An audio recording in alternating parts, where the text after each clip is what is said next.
Anytime I see someone from last time I saw them in high school, I feel like a high schooler. And then I feel extraordinarily anxious and uncomfortable.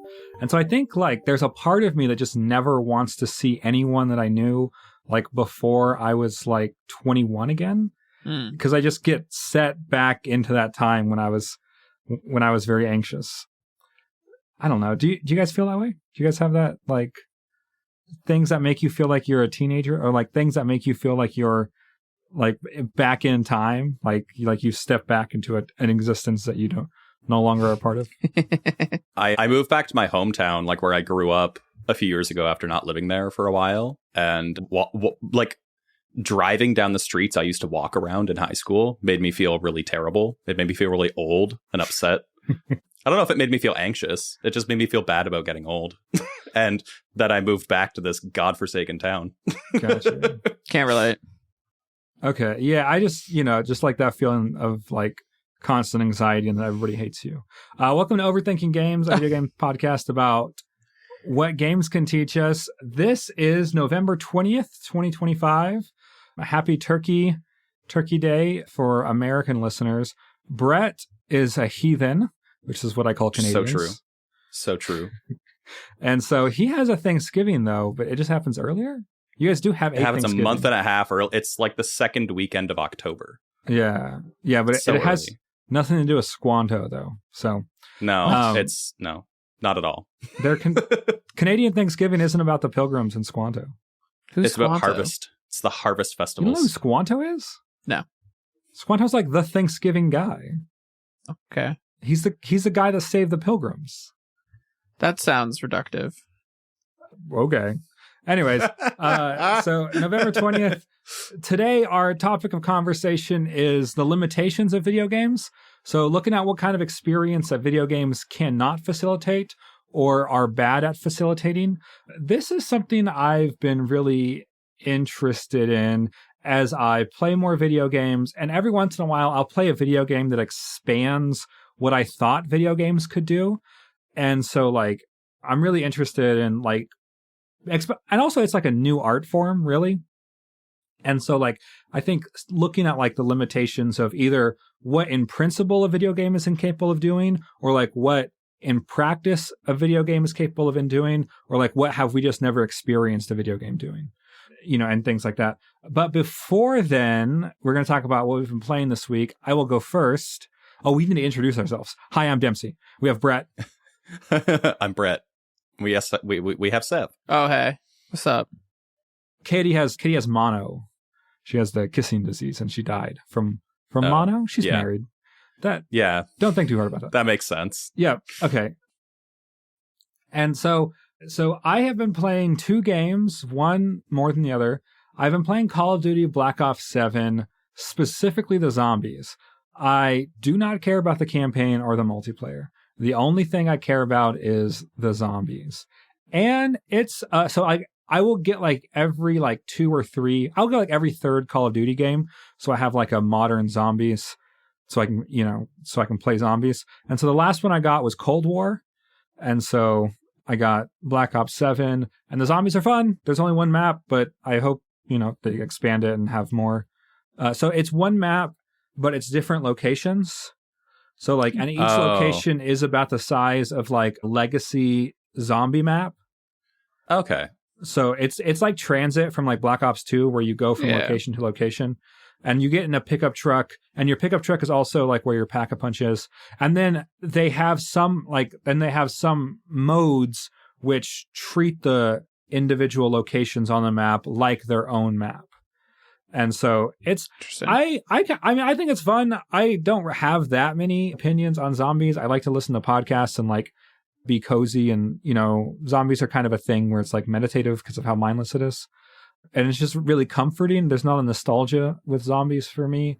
And so to be able to jump in that world, Call of Duty feels like a good first person shooter. Like it's very arcadey and fun, and like it feels nice to play. And I like zombies because like there's a sense of collaboration as well, like multiplayer and things like that.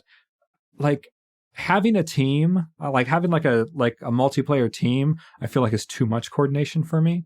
But but I am not like a competitive person. And so like you going solo in like a, you know, battle royale or whatever is also not interesting. But zombies is like this nice, like we're all doing the same thing, but we don't have to like strategize that much. And like there's like some kind of well-known metas.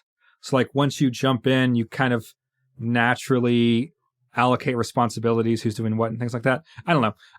It's been fun. I have a family member staying with me and we've been playing zombies and that's been great. Split screen zombies works just fine. So it's pretty fantastic. Do they still have health bars over the zombies? Because I think it was the last game. Yes. They added health bars over everything. Yeah, they did that in Cold War. Oh, I don't love that. Yeah, I think it's more convoluted and I would prefer if it didn't have like RPG style elements. It also is like really based around like progression systems now. So like the more you like have a rank and you rank up and you get access to more guns. There are some things I like about it, like the only way to level up a gun and like to get like cosmetic and like different gun builds is to use that gun. And so if you like shotguns or whatever, if you're going to be like a shotgun guy, you just use your shotgun over and over and over and over again. And slowly you can like change out the stock and change out the magazine and things like that. And that kind of progression, I don't know. I don't have very strong feelings about it, but it's fine. There's a zombie bear, which is pretty fun. The big extraction things kind of summon a monster. And then, so like you can win now. You can like end a round without losing. Interesting. And so you can summon an extraction, and then you get a big monster or a couple big monsters, and then if you kill them, you can extract. So yeah, I don't know. It's just a different formula.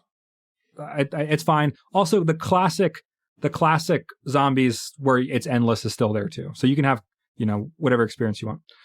And then I've been playing Hogwarts Legacy. I've only played like 2 or 3 hours of Hogwarts Legacy.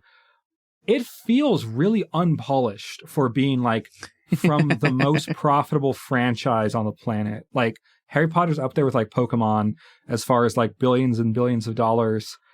And like just like little quality of life things. Like when you bend down to pet a cat, instead of just petting, and I have a PS5 Pro, so like, you know, like this is like the best console version of this game. Like when you pet a cat, instead of like bending down to pet the cat, it fades to black. And then you pet the that's cat. a cutscene. Yeah.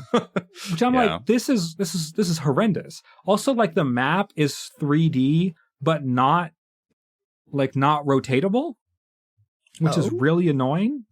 So like it's not like the clean like Elden Ring or whatever where it's 2D, so it's not rotatable, but everything's flat and easily legible. It's like 3D where there's like topography and there's like topography and buildings and stuff, but you can't rotate, so you can't get like a better look of like the environment, even though it's obstructed by 3-dimensional elements, which the map like, and I know that's the case because there is one map you can rotate, which is the castle itself, but you can't control the angle that you're looking at the model from. And so as you get closer, it becomes a higher and higher angle that you have to look at everything from. And it's like, if you wanted to like plan a route or something, I'd be like, okay, this is how I'm going to do my Hogwarts run today. Like my Hogwarts like day as a student or whatever. Like you have, I don't know. I just feel like it feels like a studio that has not made this type of game before and like maybe hasn't polished all of the little things that make playing something like this. Because in my opinion, what I want this game to be, I want it to be, first of all vibes, because that's all I care about Harry Potter. I think Harry Potter's pretty poorly written. I think the movies, the production design and like the direction is so much better than like the plot itself. And so in this movie, or in this video game that I'm playing, I want like good vibes. And when you have little things that stick to the experience in an uncomfortable way, it just pulls you out of those vibes. And it's kind of interesting to feel like when you play Elden Ring, it's such a smooth, seamless experience. Like the map is 2D and made to be looked at without having to rotate it. So it feels good to plan a route. And like it's abstracted enough to where like it's not giving you too much detail, so you're not like, you don't think that you have access to that detail anyways. But like I just feel like Hogwarts Legacy is like this in between of like enough like micro small stuff, but not the tools to use that micro small stuff in like expressive ways. And so to me, the Hogwarts Legacy, it felt like a game that was supposed to be confined to the castle. And then they added open world elements later to make it a longer game.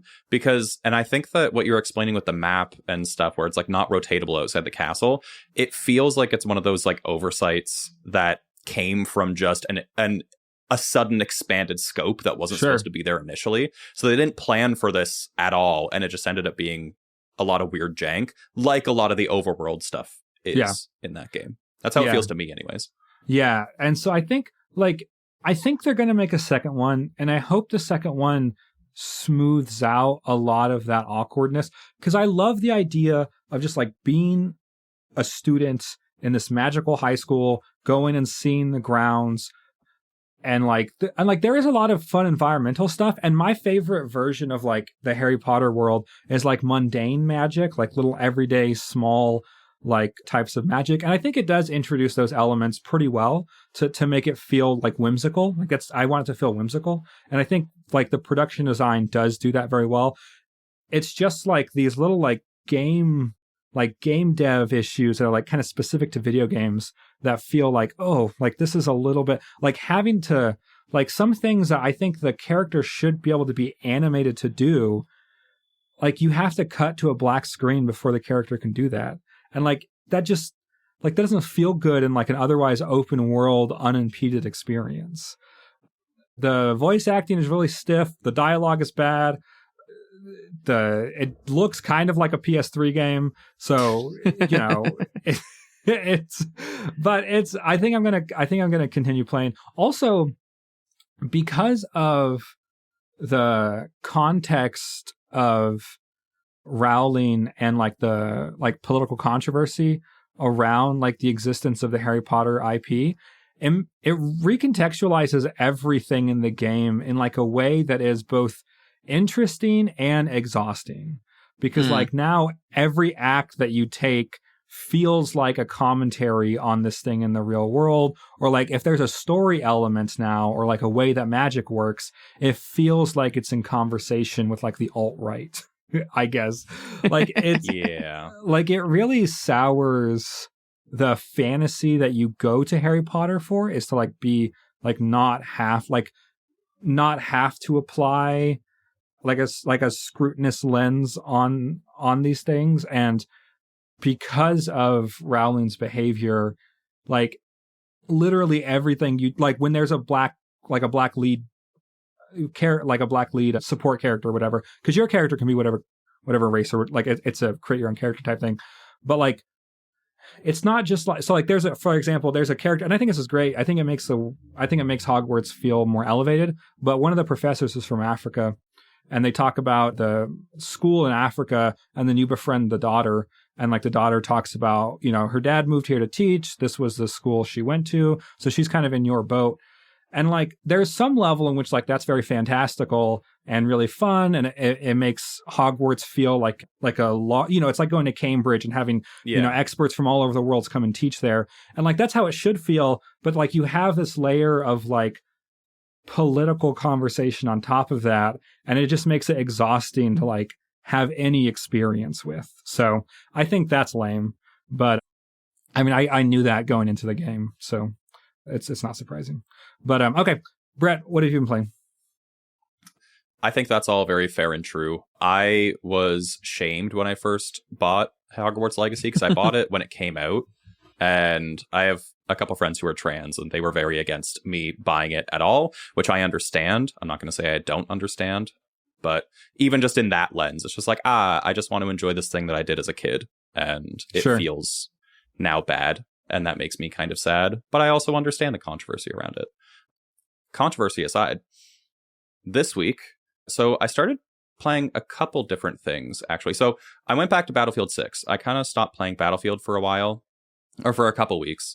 And I went back because they added a Battle Royale mode. I didn't go back because of that, but it kind of piqued my interest. I played it a little bit. I think it's fun. I think it's neat. I don't really think it has any place in the game necessarily. Like, I don't think every single game needs a battle royale mode. I don't think everything needs to be a Fortnite or a Warzone or anything else. I think that Warzone already takes up this kind of like, saying milsim isn't right, but it's a little more realistic and gritty than Fortnite is anyways. I feel like that already takes up that space, and it was unnecessary for Battlefield to try to go into that space because it doesn't offer anything new except for having more vehicles, which actually is a lot of fun. Dropping into like a battle royale map and just hopping in a tank is honestly really fun. It's stupid. My big complaint about it is that they only have duos and quads, or is it trios and quads? There's no option to play solo. And if you play solo, you're automatically matched with a team. And I do not like playing with random people in these kinds of games. Like, I don't want to get in with a team of 3 other really sweaty dudes who are angry that I'm not good at the game, and I'm just going to be, like, verbally abused for 45 minutes while I'm dealing with this. And that kind of seems to be what the... Oh, okay. Well, maybe it's free. Hey, if you want some free harassment, the Battle Royale mode is free. Okay. It's not really my vibe. I don't know if I'll play it unless I get some friends who are interested in playing it with me. I think it could be a lot of fun with a full squad, but I don't really think it's worth playing if you don't have any people to play with.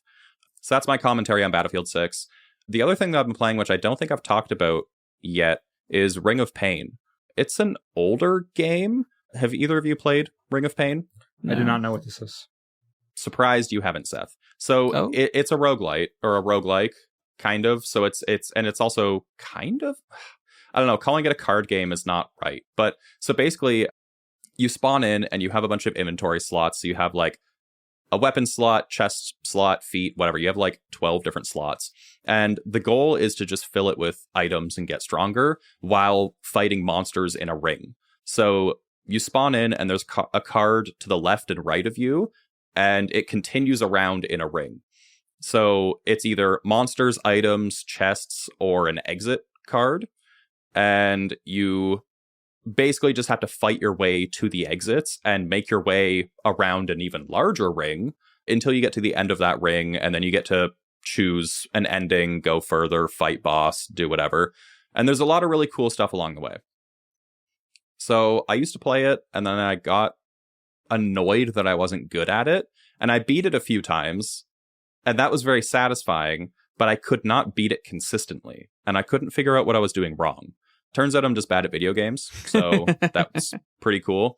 But I recently picked it back up because I wanted something that I could just play for 5 minutes and just kind of like pick up every now and then. And it's a really great game for that because rounds can be 2 minutes or they can be 20 minutes based on, you know, how good you are at the game. But it's really good. It's really stylized. The art style is really, really cool. And it provides, I think, a good amount of challenge. It's tough, but I don't think it's unrelenting. I think it's pretty fair, and as long as you kind of know what you're doing, it's not too bad. So, Ring of Pain, if you haven't played it, check it out. It's got the weirdest art style. I actually have a plushie of the like antagonist of the game, Owl. Owl is a menace. Other than that, I picked up Helldivers 2 for a minute with a few friends because a while back they released a crossover with Halo. So they have ODST armor, which if you know Helldivers and you know Halo ODST, basically the same thing. Helldivers and ODSTs are literally the exact same thing. So it was a really great crossover. And the armor, so you get to unlock that armor in game, and it works really, really well with the aesthetic of Helldivers. Mm-hmm. So I'm really happy with it. I'll eventually grind it out. It is a long grind to like get the armor if you don't want to pay for it, which I do not want to pay for it. So it's going to be a bit until I get it, but I'm really excited to get it. I think that's... I'm so sorry. Did you say Halo? It's a Halo crossover in Helldivers 2. That's wild. Yeah, it's so sick. Like Helldivers is PlayStation published. Yeah. Well, actually, fun fact, the next Halo is going to be on the PlayStation as well. And they're actually remaking the first Halo again. and they're also publishing that on the PlayStation. So Halo is now a PlayStation. It's no longer a Microsoft property. Maybe the strongest IP that they ever had and ever will have is now no longer their IP, which is pretty crazy. So, okay, cool. Yeah, I think that's all. I mean, I played a little bit more of a TCG Card Shop Simulator, but I don't really need to talk about that anymore. It's, you know what? I'm ripping packs. I'm making a store. What more needs to be said? I don't know. It feeds an addiction, I think. Yeah, I don't think I have anything really super interesting to talk about. I've been playing more of like the Yu-Gi-Oh! Digital client. I'm sort of wondering if I'm on the tail end of that, because I've kind of hit so it's a free-to-play game. And it's actually probably one of the more generous free-to-play games I've played in a while, especially when it like comes to card games. Because they give you enough resources that you can pretty much like craft a tier 1 meta deck from just like the tutorial resources it gives you. And you can get like most of the way through like another mainline deck. Like you could almost craft like 2 tier 1 decks for like different gameplay experience, just like completely free to play. And the game monetization is really funny. It actually has some of the worst returns on microtransactions I've ever seen. Like your daily login reward will give you 40 gems. So for just logging in, you get 40 gems. $1 gets you like 67 gems. Like, it's such a terrible, like, you get almost nothing for putting money in. So, like, the entire subreddit, anytime somebody's like, should I buy gems? Everybody's like, no. Don't do it. Don't do it because there's like, it's such a bad return. And the only thing you can do with the gems is buy packs. Like, you can't, like, buy all the good cards directly. You can buy packs, which then, like, you can break down cards into the crafting materials. But it takes, like, you really want to save up until you have 1,000 gems, because it lets you buy 10 packs, which gets you at least 1 guaranteed good card. But you could rip 10 packs, get your 1 guaranteed good card, and those, like, the 1,000 gems for it, I think would legitimately cost you, like, almost $100. Oh, that's terrible. It's god awful, and you would also get that same amount of gems for playing the game for like 3 or 4 days. It's that's bizarre. It's a crazy. It's almost like they put scheme. it in. It's almost like they put it in just because they know some like stupid rich whale is going to pay for it. Oh, 100%. But they almost made the monetization structure not worth it. So it's like, it's not as grindy as it could be, or at least you're not getting like outpaced by people who are like paying for it. My other guess, because the barrier to entry is so high, is I'm wondering if they have it set up like that, so with that, when they have sales, it looks like it's a lot more reasonable. Because I've been playing the game. I've put something like 50 hours into the Yu-Gi-Oh! Digital client now. Yeah, I have like 50 hours. And I'm like, any game I spend 50 hours on that's a free-to-play game, I'm like, yeah, I'd be willing to pitch the game like $20. But like at the output I get for my money, it's just not worth it. So I was like, all right, I guess I won't spend money on this game. It's a very odd design choice. Pro-consumer ? Yeah. Pro... I don't know what to call it. Anti-whale? I don't know if it's not pro-consumer, it's just anti-consumerism? I don't know. Yeah, I don't know it's like anti-wanting you to spend money on the product, which is a very confusing business model, but I'm not the guy who's working the financials, so... Okay, so some context as to where my head is. First of all, Gotti's been announced, and so there's gonna be a lot of conversations about video games and arts and things like that. So I'm thinking of that. And then also a skate story, which I don't know if I talked about on the podcast when I played the demo. Maybe I did. But I played the demo and I loved it so much because it showcased like an abstraction or like a subjective experience of skateboarding that I've never seen before in video games or in anything else. And I think that a skate story really uses video games' tendency to abstract to its benefit to become something so beautiful I don't even have words for it. I think it's one of the most beautiful things I've ever seen in my life.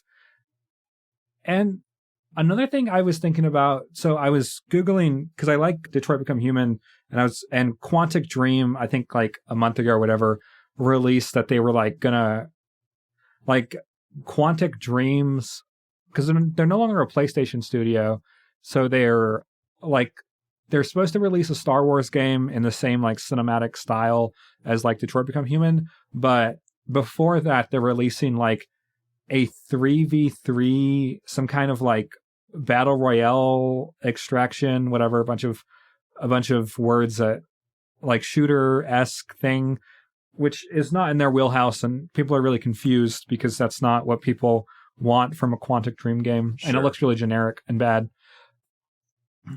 I think it's called like Spellbound or something like that. Spell something. But the one thing I don't think I liked in Detroit Become... I mean, there's a lot of things I did not like in Detroit Become Human. But the domestic violence in Detroit Become Human, I think, always feels awkward and bad because I don't know if video games can ever deal with domestic violence well. Or, like, at least not directly and literally. Like, I think, like, if you abstract away from it, you could deal with domestic violence well. But, like, such a literal, like, portrayal of domestic violence, I feel like in a video game setting, just like, I don't know, like I had no grace for it in a way that I would have in movies and TV shows, even like fantasy. So like in Game of Thrones, for example, Robert Baratheon, who's Cersei's, like the first king, the first Baratheon king, he's in an abusive relationship with Cersei, his wife. And like, even though it's like a fantasy world with dragons and magic and things like that, I still think like how Robert is abusive to his spouse is like a pretty like grounded look at domestic violence. And I wasn't turned off by it, even though the other content of the show is so fantastical. And so like, I don't think things have to be like grounded and realistic in order to include intimate themes like domestic violence. Or I think it's very hard for a video game to like deal with things like, I think like intimate relationships in general. Like I've played one game, which is Florence, which has dealt with like romance in a way that I found compelling at all. And I think like that's because like video games are based on reward. And if you have a romance that's like structured as a reward, the romance feels weird because that's not our experience of romance. Like romance isn't like an award you get for an accomplishment. It's like, something out of your control and that you build together with someone. And so like in Florence, which is not built around accomplishment, it's just a narrative that happens to happen. I think the romance works good, but I also think that that's not like typical video game. That's not like typical video game language. And so I think I'm really interested in like, what are some things that we do not feel like video games can handle well? Like, I think there's obvious things too, like really technical, like communicating really technical information.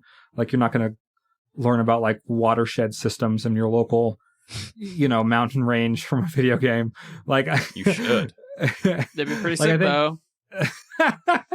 Like I think that would be very difficult to put into the language of video games, like highly technical information. But I'm just wondering, like, what other things do you feel like you've never seen done well in a video game, or like in principle you don't think that video games are well equipped to handle? I think that you made a really good point with like the abstract, where video games are really good at showing things on screen and being very literal with things, but they're not necessarily good at showing the abstract, or maybe it's harder to show the abstract. And I think part of that is because it's really hard to have a very, very controlled narrative. So like when you're watching a show or you're watching a movie, it's a very controlled narrative. You do not have any agency in what the show or movie is trying to tell you. You just kind of have to sit there and take it. Whereas in video games, the entire point of a game is to have agency. We talked about that very recently.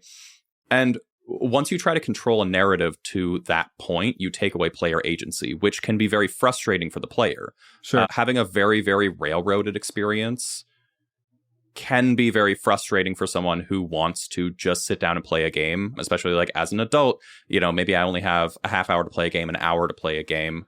It's very frustrating to have that entire experience taken up by a cutscene or, an interactive cutscene, basically. Sure. And so but I think that's kind of what, I don't know how to articulate this very well, but games also aren't very good at doing abstract, because I feel like to do abstract, I feel like you do have to kind of take control of the narrative, and you do kind of have to like force someone to look at something from a certain perspective. Oh, sure. But like, what do you mean by abstract? So one thing that I thought, the domestic abuse or like something like that is very good example. Something that I thought of when we talked about this topic was cosmic horror. And I think we've talked about that before, where it's something that's not necessarily on screen or something that you can physically perceive.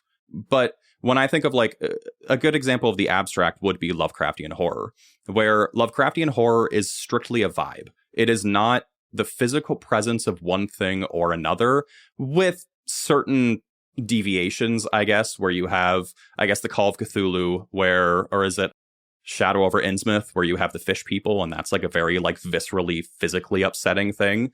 But most of Lovecraft is just a bad feeling, and it's a lot of words describing a bad feeling, or very intentionally using abstract language to convey insanity or convey a certain vibe.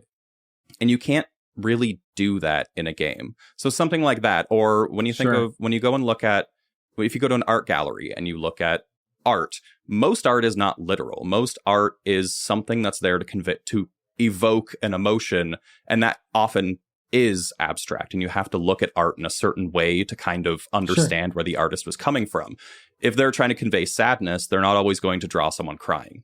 It could be a field with certain flowers that are there, or a river. It'll be a lot of different things to kind of like come together as an abstract to convey an idea. And I don't think that games are always the best at conveying that. I don't know if that makes any sense or if that's even valid, but that's how I feel. It almost feels like, I don't know if this is like super the right way to think about the same thing, but I think games tend to be like very literal in their approach. Yes. Like, for a random cultural reference, like I was thinking about Chicago, not the town, but the musical. Are you guys familiar with? Because it's is that the women in jail that kill their husbands? Yeah, but like it's not. That is functionally what's happening in the behind the scenes, but like that's not like the forward facing of what this musical is about. Sure. And I think games have some trouble with that sometimes, because I think if you really did a game about something else, but it was not the thing that you were experiencing, that would be tricky for the person who's going through it to really like understand. Yeah. So. Yeah. That's kind of what I'm getting at. Yeah. Is like there are certain things that like without like video games are a very literal medium, and they're a very like visual medium, and they don't really get across anything that they're not directly pointing you to. So that was kind of what I was getting at as well. Yeah, and I think it's because like when you think of like a video game 3D environment, like I guess the standard is just to like replicate a literal physical environment. Like in a video game in a 3D environment, like that's what it's trying to do. And then so it's literal because like, it's trying to be space and time, like in the real world. I do think that like, so when I say abstraction, and maybe we're using it in the same way and maybe we're not, but I mean like, I guess separating the emotion from the object that elicits the emotion, and then recontextualizing the emotion. And so I think there are some games that do this.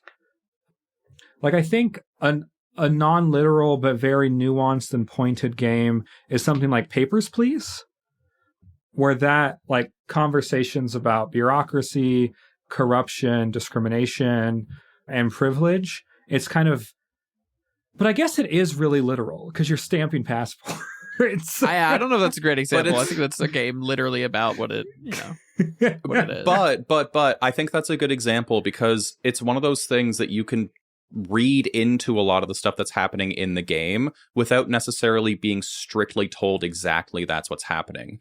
It's, I think, a little bit more of a literal game. Like, it does kind of feed you a lot of information, but you could also play Papers, Please as just like a passport simulator, and you don't really have to engage with the story that much. Like, you don't have to read into the vibe that much. Yeah. You can just be like, I'm just stamping papers. Oh, a terrorist attack. Oh, no. Like, you don't have to look into the deeper meaning of bureaucracy and or communism, whatever they're trying to talk about, like the political commentary on it. You don't have to necessarily engage with that, but you have the option to. And it does that abstract, like, It does well with like communicating things that aren't just shown, because all they show you are newspapers and then your little cell where you're stamping passports. Like, they don't show you much else.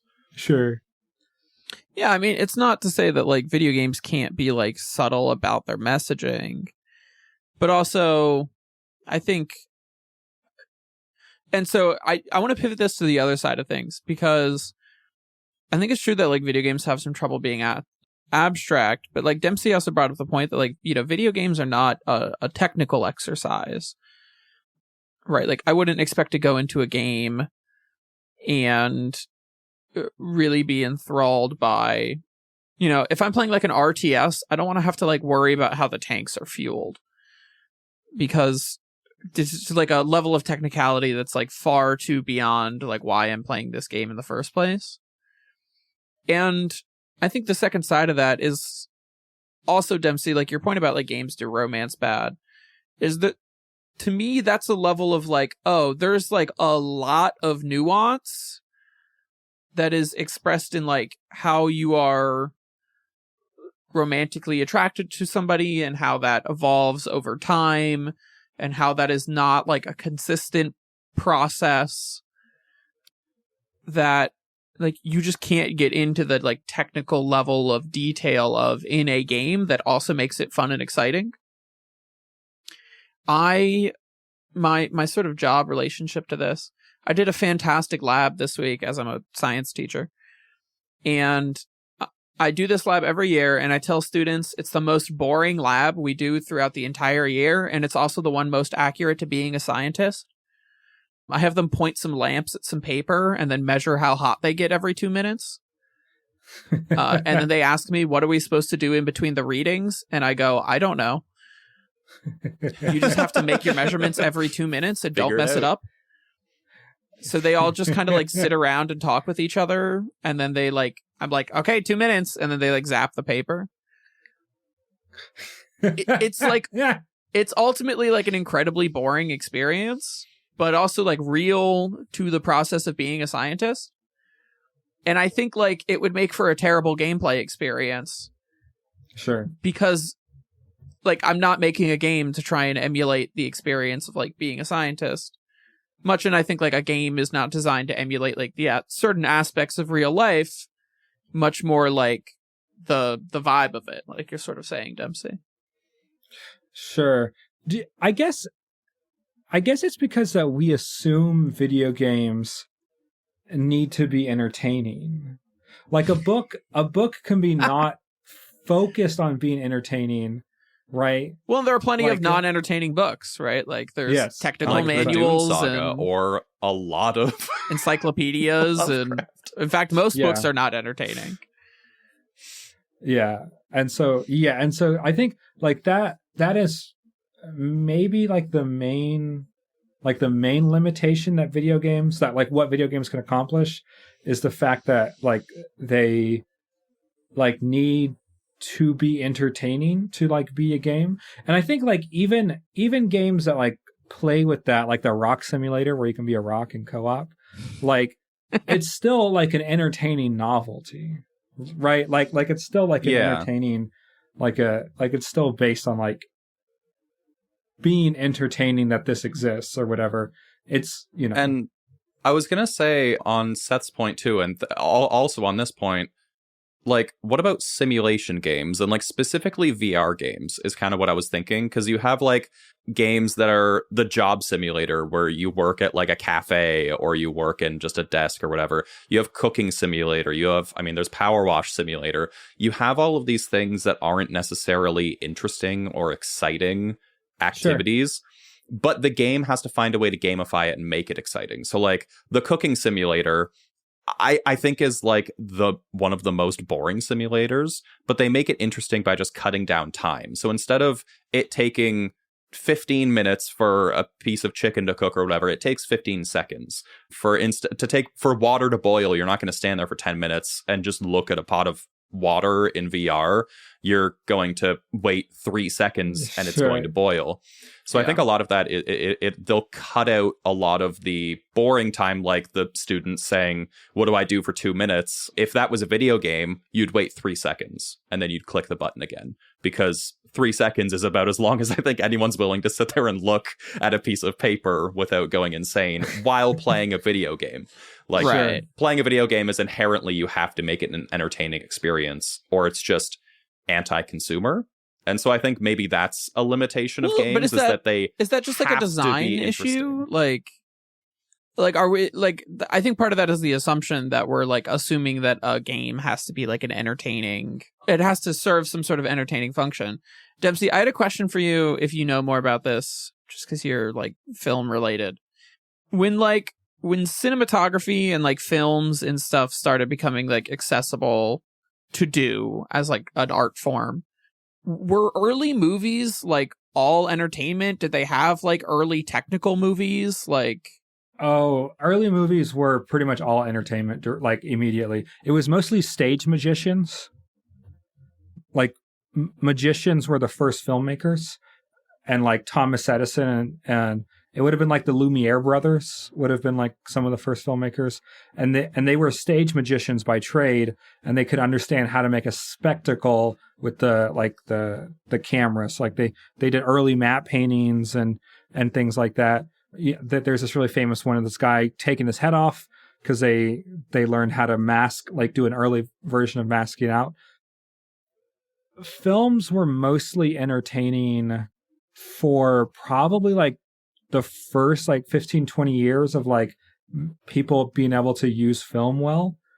There were like some early like scientific use of film as well, but those were more thought of as photo sequences rather than like going to watch a video. That they were more like, so like Edward Muybridge, for example, who shot the first like what we would consider a moving picture, proved that it was the first time humans knew that all of the horse's legs leave the ground at the same time. It's a really beautiful photo sequence. But like that was thought of as like a photo sequence, not like a video. And it wasn't until magicians got a hold of it and they were like, okay, we can like start using this to do weird things. And so videos, like even if you were making like a technical, I would say this about video. Currently, even if you are making a technical, like a training manual, a CPR video, like, putting a game trail on for a wildlife biologist, even if you are using video for technical purposes, all of the technology and the tradition and the techniques that you would be using come from a tradition of entertainment. That's a good point. Pretty much purely. It was magicians that developed, and like we still use those same concepts now. Like they were doing compositing kind of in the same, we just do it on computers now rather than physically, but like it was the same stuff back then that they figured out they can do. So I think and I think like video games might have a version of that. Like if there is technical software like that uses Unreal 5, for example, like I could, like VR, like sometimes like VR will be used in engineering. All of that VR tech is developed for gaming, like the Meta headset and things like that. Like that's the market forces that make it, worthwhile to produce. But then it has these like niche. I think the technical applications with video games maybe will exist, but like they're going to be the niche applications where like the thing that makes. I know someone who, going through criminology, they had a class and they had an instructor where they would specifically go do crime scenes and like hostage situations and other sort of like tense things. They would use the VR.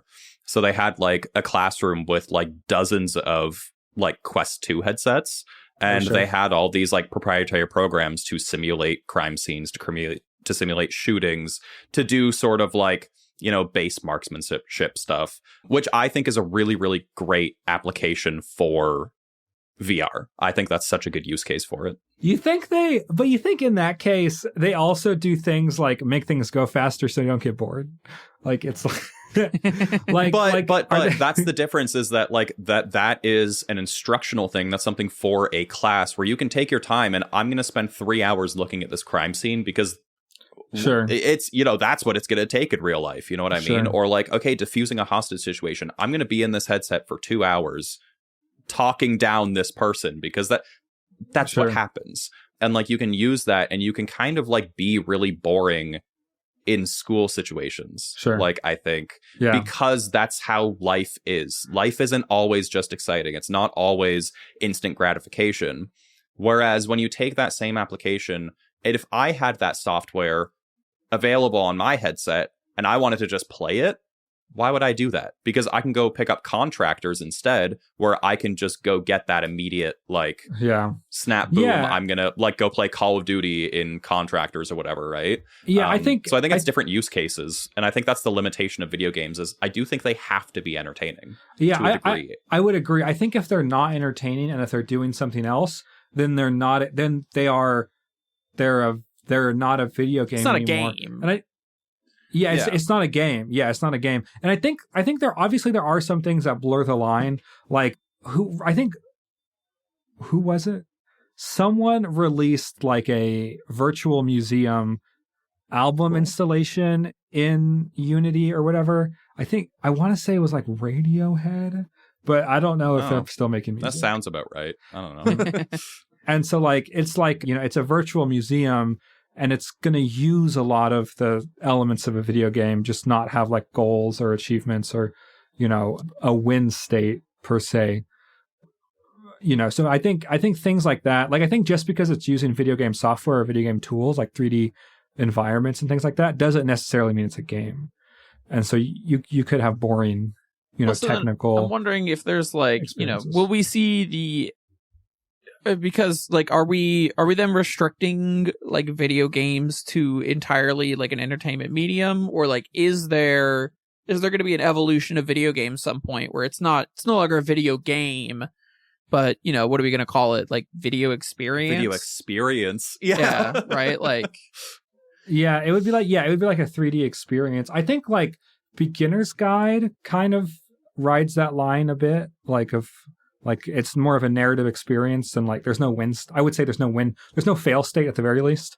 There's no win and fail state in that game. And so I think that like does blur the line. And then I think like novelty experiences, like I think about like Google Earth using 3D to give you like realistic simulations of being at like, you know, places of global interest. Or like Microsoft Flight Simulator in that same vein. Yeah, Microsoft Flight Simulator. Well, I don't know how gamified. I don't know how gamified Microsoft Flight Simulator is. I don't think it is. It's very, very. It is a simulator at its core. Okay. I have played it. It's a lot. It's a lot. I'll say that.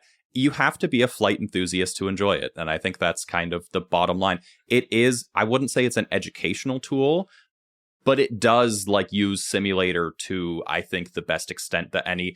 And that is one that teeters. You can call it a video game. Sure. It is, right? Like, by all intents and purposes. Yeah. But it does really lean more to... Yeah, I don't know. Sure. It teeters a line. Yeah, for something to be a video game without caveat, like to be fully a video game, it needs to be fully entertaining, I think. Like, you can have things that are like video game-esque, or things that like teeter the line of a video game, but part of the reason that they're teetering that line is because they're not entertaining anymore, that they're doing something else, and that's what makes them not fully a video game. Because I would agree. I would say that there's a lot of useful ways to describe Microsoft Flight Simulator as a video game, but like there also are ways, you know, to describe it as a simulator and not a video game that are useful as well. And I think it's like when when the focus is no longer entertainment, it starts to become something else. Yeah, like I think you could reasonably have like an interactive visual novel in some sort of way. Sure. Because I don't think anybody would consider like a visual novel to be a video game. Okay, a deep cut. Isn't this essentially what like Homestuck is like? And Homestuck is just a webcomic. I have read Homestuck back in the day. It's just a webcomic. Okay. It's not a game at all. Well, no, sorry. I think there is a Homestuck game, but if you're talking about just Homestuck, the OG, whatever it was just I don't remember anything about it other than like I seemed to have some sort of game element when I was. It was a webcomic with a couple interactive elements. Okay, but it's all, you can't change the outcome of anything. Gotcha. It all follows A to B. Maybe you can click on a couple different things in a couple different panels, but yeah, sure. So, well, that's interesting because the goal still then is entertainment because it's a webcomic. So like it's not a video game because the goal is not entertainment, because the goal is still entertainment. So I guess it's not a video game because it's not interactive enough to be a video game. Like Citizen Sleeper. It's not a video game because it's 99% panels and dialogue, and there's a couple little flash games in there that you just walk around or do a couple things. So it's like it has game elements, but it is primarily a webcomic. Yeah, because I would say like something like Citizen Sleeper, you could consider that like visual novel-esque, but there's also like the dice mechanic and then the element of choice, which I think makes it firmly a video game. Like I don't think Citizen Sleeper's on the fence of anything. I think it's firmly a video game, but I think it's firmly a video game because, there's you have agency. Dice. Yeah, you have agency in a lot of ways. Yeah, strategizing and things like that. I don't know. I think like can you think of like anything that you think video games would be able to do or that you would be excited to see video games do, but that you haven't seen them do? I'll go first and I'll let you guys think. So I'm going to go back to a skate story. So I will say, and I think I'm going to disagree with Brett a little bit, and maybe this is just like what we mean by terms, but I think video games like abstract a lot because they're not giving you that simulated experience. And so like even things like cutting out time, I would say that's an abstraction of cooking. So like what's that game where it's like it's very frantic and you're filling out orders and you're in a restaurant? Overcooked. There we go. Yeah. So like I would say Overcooked is taking like an abstraction of cooking. It's taking elements that we would recognize as cooking, and abstracting the feeling of being overwhelmed, the feeling of having a lot of tickets, the feeling of working in a fast-paced restaurant, and trying to give you that without all the tedium of like having to do prep beforehand and scrub floors, and and get sexually harassed by some guy 20 years older than you. It's taking the emotional, experience of like The Bear or whatever, like that fast-paced, high-energy, frantic kitchen experience, and abstracting it into something that doesn't require all of the same mechanisms completely. And the reason why I'm interested in that is because I think that I want Skate Story to like start off a tradition of people making things look how they feel rather than look how they look in real life. Because Skate Story, when I played Skate Story, the demo, it felt like someone who loves skating so much. It did not feel like someone who was trying to recreate the literal experience of skating, which I think Tony Hawk does. I think Skate does. Like kind of every skate game try to recreate some kind of literal facsimile of skateboarding. And I would say Skate Story, although it's very much a technical skateboarding game. Like you have to put the right inputs in to land a trick, and the wind state is dependent on how well you can control the board, and you have to kick to move and things like that. Like it's almost more so than Tony Hawk, like technical. It's still like such a beautiful abstraction of feeling. And so what I want video games to do is take these elements that we're used to, like shooters or sports games or like whatever genre that we're used to, and become less literal with it. And I think like the feeling of how these things feel, like a racing game that doesn't just look like you're driving cars, like it recontextualizes the feeling of speed and things like that. I think that is what I think video games could do, but I see things be taken very literal a lot of the time. So is there anything that you feel like video games would be capable of, but you don't feel like you see very often? I think I'm just going to go back to my, like, the two examples that I've kind of brought up, and that's like VR and cosmic horror.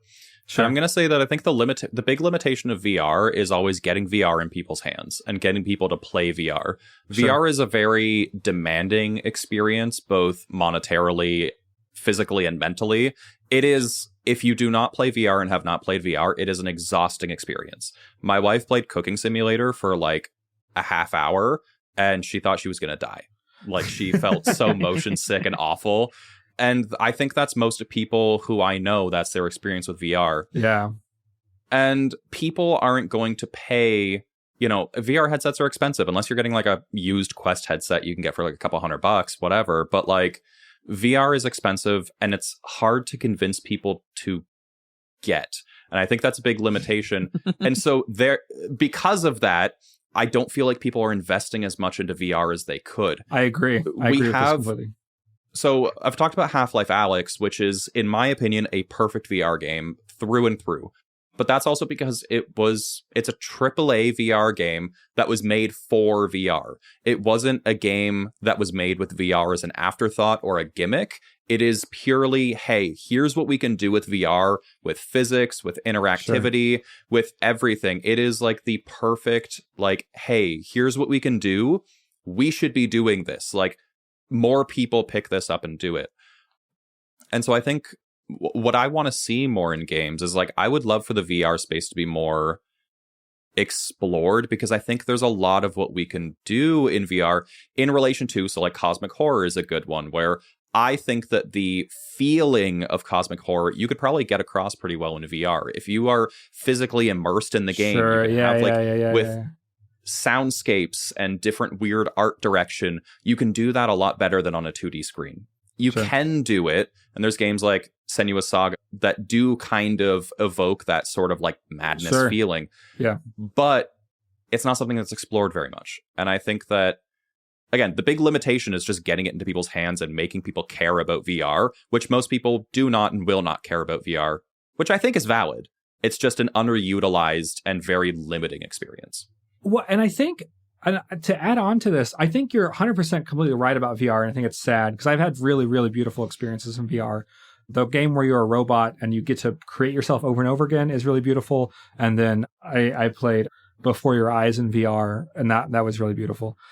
But I think beyond just VR, I think video games in general, I think that's accessibility is a major limitation of video games. And I think like an example of this is how adaptations are more accessible than the source material with video games. So like The Last of Us, for example, the reason why you make the TV show is so more people know the story. Because the investment of playing a video game is so much higher than the investment of watching TV. And so now that it's on HBO, like millions more people have experienced the story. And so I think just going back to like VR and also just like the prompt of the whole episode, one of the limitations is just like the investment that it takes. And like the more niche technology you need, like VR, the greater the investment is. But I think even for like traditional video games, that's a limitation. It's just like the time investment, they're expensive, and you have to like get good at them, you know, like in some way. I mean, the Dark Souls games games are beautiful, and they are very, very, very hard limited by people's ability to play video games, at least competently. Like, sure. Yeah. And even with something like, I'm going to continue to use The Last of Us that has an easy mode, you have to convince people like, hey, just because you have just because you don't feel like you know what you're doing for 20 minutes, that's okay. That's how all video games work. You will learn. But I've definitely sat with people who will play a game for 10 minutes, feel like they don't know what they're doing, and then not be interested anymore. And I'm like, no, like this is the process of playing a video game. You're going to be confused for the first 2 hours or so. Like that's okay. So yeah, I think that's a huge limitation of something that video games will never be able to achieve, is that kind of universality that you want for some stories. Okay, Seth, what is something that you feel like video games could be capable of in principle, but you don't see that much of, or you would like to see more of? So in a very technical sense, just to really pinpoint something. I've said for a long time, I think it would be really difficult to do a Souls-like roguelite, which like Night Rain sort of did, but not really. Yeah. And I think that's in a strict sense about something video games can't do. I think it's just like a genre clash. In a greater sense, I was thinking a lot about like Dungeons and Dragons, and the beautiful experience about playing Dungeons and Dragons is like I have full control of the story. When I play Dungeons and Dragons with my friends, it is a world of my design. They are characters of my design. It is a story of my design. And I have the full ability to like change things at the drop of a hat and to manipulate the story and to pivot the story. And it is a thing that a game will never be able to replicate, is the kind of control that I can have over the narrative and the gameplay experience as somebody who is running that experience, which I think is notable for the fact that like Baldur's Gate 3 is played from the player side of things, because like the developer tools required for there to be like a DM in this experience would not be possible. Sure. Or would be a scope that creates its own game, and is ultimately why we have like Tabletop Simulator or Roll20, or I think D&D Beyond has a virtual tabletop now. Yep. But, you know, even my experience of using like a virtual tabletop to play D&D, I spend as much time preparing the D&D session as we do playing it. And this is often true of like me in my classroom as well. It's not super uncommon that when I have to come up with a new lesson, I spend as much time preparing for that lesson as I actually do running it, which is sort of one of the joys of being a teacher, I guess. Jeez, Brett, what was the point that you made? There was something I wanted to comment on it. I was talking about limitations with VR. I talked a little bit about Lovecraftian. VR is such, you know, it's a funny concept to me because I think everybody that I've exposed VR to has gotten motion sick. And it is, you know, it is really funny to me, the concept of like, hey, we need you to spend full console price on a machine that gives you motion sickness. And that's a really hard sell. And you have to push through the motion sickness like 4 times before it gets any better. Right. You know, I can't, my mother can't like watch us play video games because, you know, she would like watch me play Elden Ring. And if I move the camera too fast, she's like, you gotta stop. Like, I can't watch this. Right. So just like trying to convince people to like invest in the motion sickness machine. It's a little difficult. But yeah, I think like the greater part of what the limitations comes down to for me is like the technical side of things.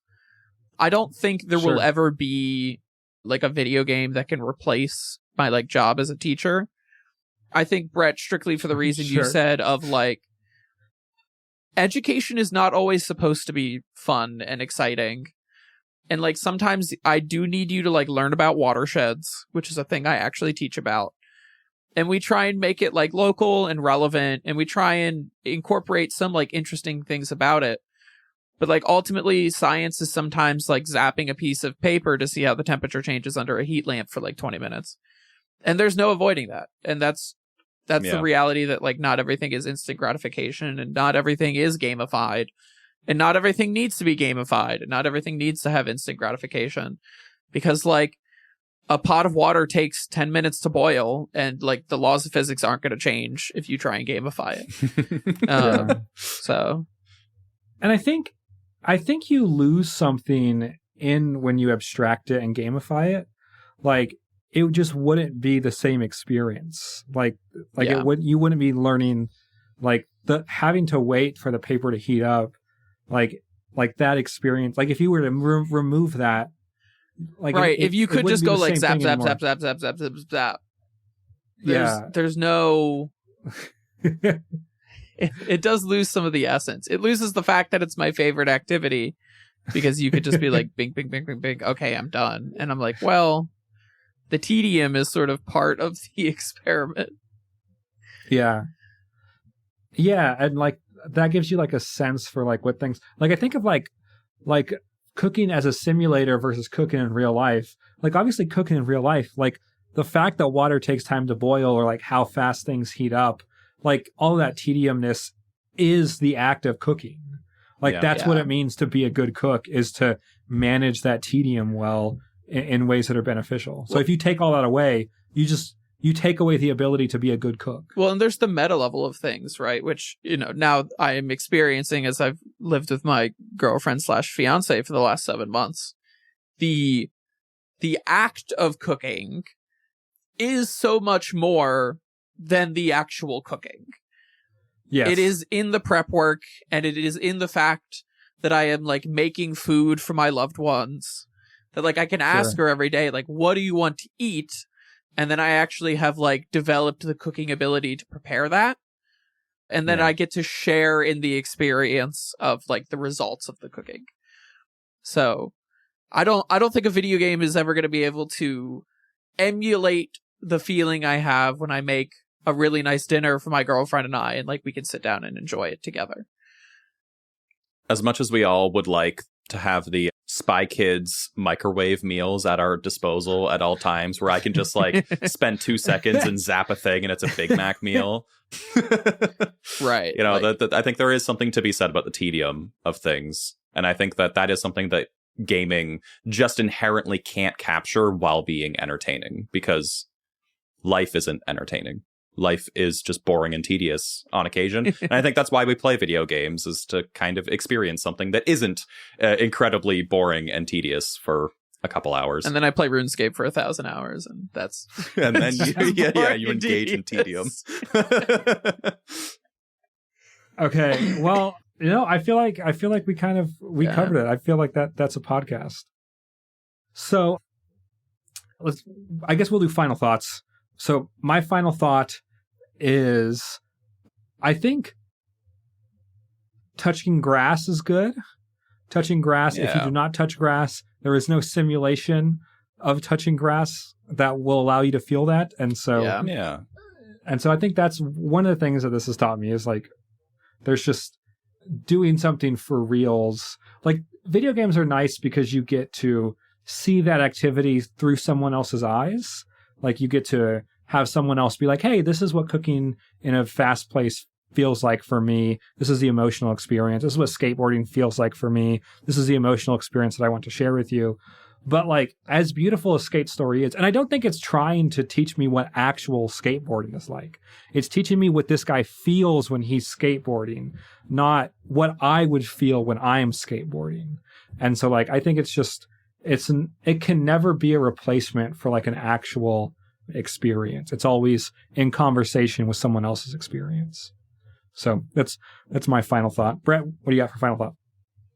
I think my final thoughts are just kind of the realization that life is really boring and tedious, and that I'm never going to get a really good Lovecraftian video game until we really invest into like Ready Player One technology, where I can really insert myself in and feel the fear as if it's happening to me in real time, as if Cthulhu is wrapping his tendrils around my brain in real time. As much as I crave that, I'm not going to get that looking at a computer screen, because I don't think that video games do abstract well most of the time. There are times where it does it well. We've talked about Skate Story, where it is just a vibe, but not all games can do that, and I don't think most games do that. I don't think most vibes are able to capture very specific vibes without telling me how I'm supposed to feel. I agree with that. Yeah, I think that's what makes Skate Story so special. Yeah, is because it's. Yeah, I agree with you. Yeah, so that's pretty much it. That's all I got. Yeah, I think I'll just echo the general sentiment, which is like, I think there's certain experiences that games can't emulate, and I think those are often very like personal experiences to us. But also there are certain, I guess just also on the technical side of things, right? Like there are so many things that I want to, it's like the AI thing, right? Like there are certain experiences I want to have that I don't need something else to replace. Like I don't want an AI to like create my pictures I want like an AI that figures out like how to interface these two APIs together that like otherwise wouldn't work. Sure, yeah, 100%. Yeah, I want it to do the tedious stuff I don't want it to do. I don't want it to do like fun, creative stuff that I want to do. Like, in the opposite way, I need like a video game to do like the fun stuff that I want to do, but not the tedious stuff that I don't want it to do, because I don't think it's a game that way. Sure. Yeah. No, I just think if we introduced AI into this conversation, I think it's a whole other beast. Yeah, it's a whole other thing. It keeps going forever. Yep. Yeah. Okay. All right. Well, if you have any opinions on what video games are capable of, I think we've touched this topic before. We're definitely going to touch this topic in the future. Send us an email, and our email's in the show notes. Hit us up on Blue Sky, TikTok, Instagram, YouTube. Leave us a comment, and I'm saying a lot for being a podcaster. I think that's it. I think is that the ending? That's the ending. All right. Bye. Bye. Bye. Bye. Bye. Bye.